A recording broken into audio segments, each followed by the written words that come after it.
The fact that we're sitting in the house of Allah on Jumu'ah means Allah has given us some guidance. Some people Allah has given more guidance, some Allah has given less guidance. Some have more knowledge, some have less knowledge. Some have better attention when they pray, some have less attention when they pray.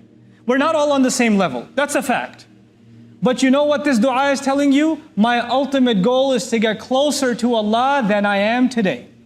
I am not here to compare myself to someone else.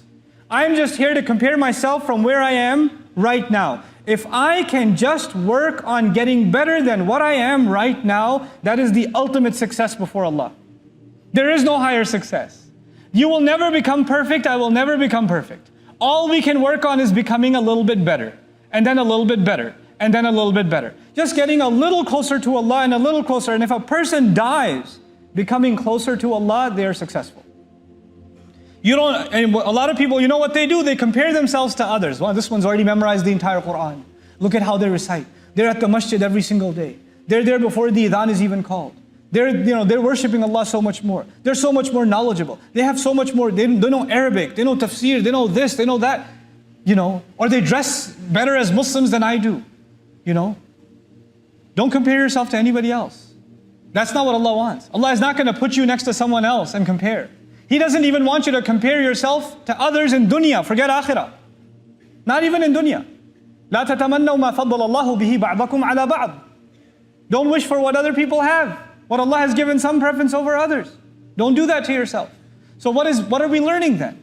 We're learning that if, for example, you're starting to recite Quran today, you're 35 years old, you haven't even opened the book for 30 years, and you decide to start reading Quran today, you can't even get through Bismillah, you don't even know what a ba looks like anymore. Now you have to learn like children.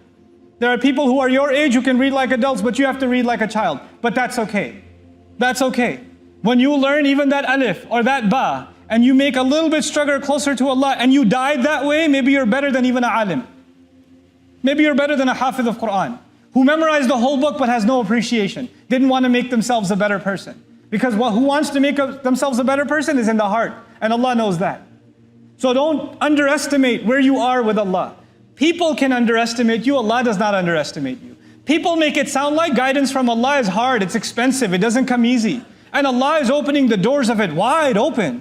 He's just asking for you and me to embrace it and say, Ya Allah, guide me. Bring me a little closer to yourself. لِأَقْرَبَ مِنْ هَذَا رَشَدًا. In terms of uprightness, in terms of guidance. The last word of this ayah, رَشَدًا, actually acknowledges that the fact that you're making this dua means that you're already on some guidance.